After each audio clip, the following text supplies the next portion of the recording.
সে একবার তার ওয়াইফকে ফোন দিয়েছিল, এই ফোন রং নাম্বারে অর্থাৎ ক্রস কানেকশনে এই মহিলার নাম্বারে চলে যায়। নোয়াখালী জেলা শহর মাইজদীতে গুপ্তাং এলাকায় বার্লিটন মোড়ে মানিক মিয়ার বাড়িতে মা ও মেয়ের খুনের ঘটনা ঘটেছে। পুলিশ সূত্রে জানা যায়, বুধবার সকাল আনুমানিক 10টায় নোয়াখালী সদরস্থ গুপ্তাঙ্ক এলাকার বার্লিংটন মোড়ে মানিক মিয়ার বাড়িতে বাসা ভাড়া নেওয়ার কথা বলে বাসায় ঢুকে 2 থেকে 3 জন দুর্বৃত্ত। পরে তাদের হাতেই মা ও মেয়েকে খুন হতে হয় বলে জানা যায়। তুচ্ছ বিষয়কে কেন্দ্র করেই আসলে ঘটনাটি ঘটেছে। আমরা আসামি যাকে গ্রেফতার করেছি, আসামি মোহাম্মদ আলতাফ হোসেন, তার আনুমানিক বয়স হচ্ছে 28। আর ভিকটিম যিনি মারা গিয়েছেন নূর নাহার বেগম, তার বয়স হচ্ছে 40। ওনার স্বামী ফজলে আজিম ওরূপে কোচি। ওনার একটি মেয়ে আছে এবং একটি ছেলে আছে। মেয়েটি হচ্ছে স্থানীয় হরিনারায়ণপুর স্কুলের ছাত্রী, এসএসসি পরীক্ষার। তার নাম হচ্ছে প্রিয়ন্তী। আর তার এক ছেলেও আছে, সেও স্কুলে পড়াশোনা করে। তো আজকে ঘটনার সময় ঘটনার সূত্রপাত হয়েছে অর্থাৎ এই মহিলার সঙ্গে, ভিকটিম মহিলার সঙ্গে যাকে আমরা আসামি হিসেবে ধরেছি আলতাফ হোসেন, তার বাসা হচ্ছে অরিজিনালি লক্ষ্মীপুর চর আলেকজান্ডার রামগতি থানা, সেখানে তার বাসা। কিন্তু সে ফ্যামিলি নিয়ে দীর্ঘদিন এই মাইজদি শহরেই ভাড়া বাসায় বসবাস করে। তো সে দীর্ঘদিন ওমান প্রবাসী। ওমানে সে দীর্ঘ 6 বছর কাজ করেছে, কিন্তু সে ওখানে কোনো বড় আকারে কোনো কাজ না, এই হোটেলের বিভিন্ন হোটেল ব্যবসা বা এখানে টুকটাক কাজ করেছে, কিন্তু তেমন কোনো টাকা পয়সা সে কামাতে পারেনি। তো 6 বছর আগে অর্থাৎ গত বছর সে দেশে এসেছিল। আসার পর আবারও সে 1 বছরের জন্য ওমান চলে যায়, অর্থাৎ গত 1 বছর আগে আবারও সে ওমান চলে গেছে। তো ওমান থেকে সে ফ্যামিলির জন্য কিছু টাকা পয়সা পাঠাতো।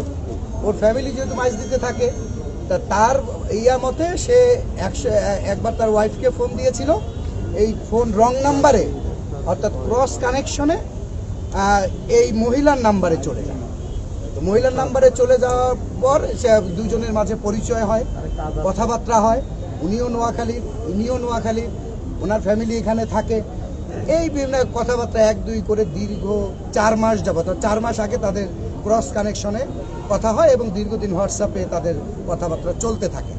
এক পর্যায়ে তাদের মধ্যে বিদেশে থাকা অবস্থায় তাদের মধ্যে বন্ধুত্বপূর্ণ সম্পর্ক, এটিকে বলা যায় খুব ক্লোজ কানেকশনে তারা চলে আসে।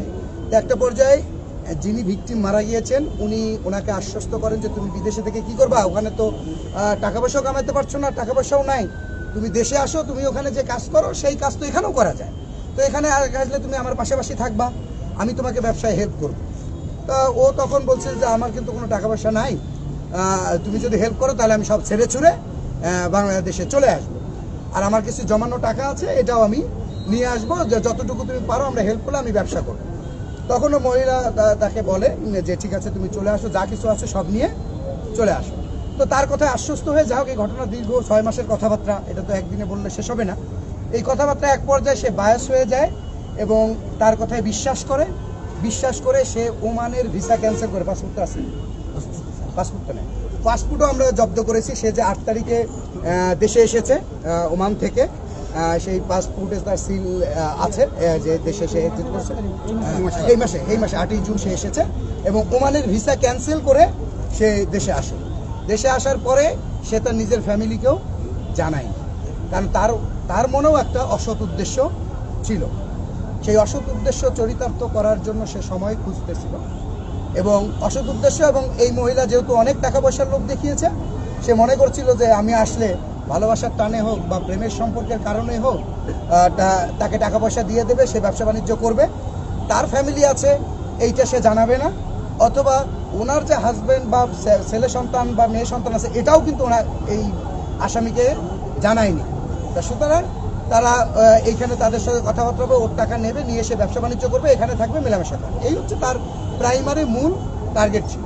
ওই বাসার এক ভাড়াটিয়া নারী জানায়, সকালে 2য় তলা থেকে চিৎকার করতে করতে প্রিয়ন্তী রক্তাক্ত অবস্থায় দরজার সামনে আসে। এ সময় দরজা খুলে সে মেঝেতে পড়ে যায়। পরে তাকে রক্তাক্ত অবস্থায় নোয়াখালী জেনারেল হাসপাতালে নিয়ে গেলে কর্তব্যরত চিকিৎসক তাকে মৃত ঘোষণা করে। আমিন নামে এক স্থানীয় ব্যবসায়ী জানায়, ওই বাসা থেকে এক যুবক বের হওয়ার সময় তাকে আটক করতে চাইলে প্রথমে সে দৌড়ে পালিয়ে যায়। পরে তাকে প্রায় 200 মিটার দূর থেকে ধাওয়া করে আটক করে তারা। এ সময় ওই যুবকের জামা কাপড়ে রক্তমাখা ছিল। পরে স্থানীয়রা প্রিয়ন্তীদের দোতলার বাসায় গিয়ে দেখে তার মা নুরনাহারও রক্তাক্ত অবস্থায় একটি কক্ষে পড়ে আছে। নোয়াখালী জেলা পুলিশ সুপার শহীদুল ইসলাম পিপিএমবার জানায়, ঘটনাস্থলে সুদারাম থানা পুলিশ ও ডিবি মোতায়েন রয়েছে। উক্ত খুনের ঘটনায় জড়িত থাকার অভিযোগে থানা পুলিশ স্থানীয় জনগণের সহযোগিতায় আলতাফ হোসেন নামে একজনকে ঘটনাস্থল থেকে আটক করে। বর্তমানে ওই আসামি সুদারাম মডেল থানায় আটক রয়েছে। এখন নোয়াখালীতে শুরু হয়েছে ডিভাইস কসমেটিক খতনা। আপনার সন্তানের জন্য শতভাগ নিরাপদ, ব্যান্ডেজ মুক্ত, রক্তপাত মুক্ত, ইনফেকশন মুক্ত খতনা হবে এখন নোয়াখালীতে। খতনার প্রথম দিন থেকে রোগী গোসল করতে এবং স্কুলে যেতে পারবে। সেলাইবিহীন ব্যথামুক্ত ডিভাইস কসমেটিক খতনা করান। শিশুদের সুন্দর, স্বাভাবিক এবং ঝুঁকিমুক্ত রাখুন। নোয়াখালী টিভি, বৃহত্তর নোয়াখালীর প্রতিচ্ছবি।